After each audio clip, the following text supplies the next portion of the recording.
बाबा बाभना के काहे नाने वतनी।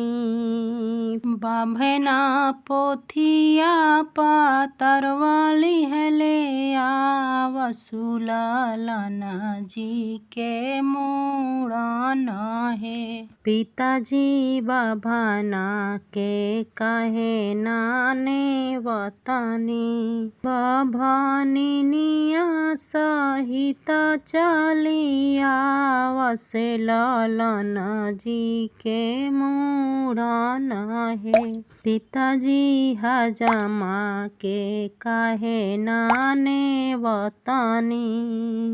हजमा छुड़ावा कैंचिया लेले वसुललन जी के मूड़न हे। पापाजी हजमा के काहे नाने वतनी।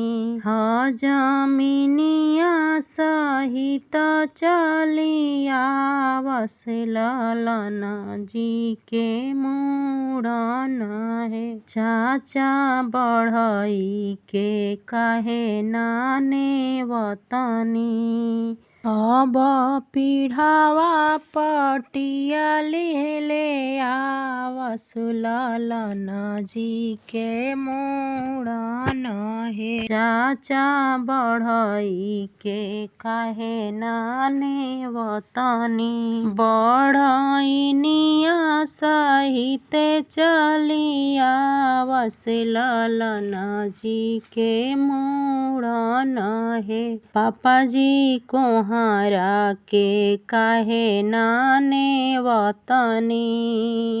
अब माटी के पतुकिया लिहले वसुललन जी के मूड़न हे। चाचा जी कोहरा के काहे नाने वतनी। कोहइनिया सहित चलिया वसुललन जी के मूड़न हे। बाबा बाभना के दुनु काने सोनावा। बाबा बाभना के दुनु काने सोनावा। बाभनिया के लहरा पटोरलन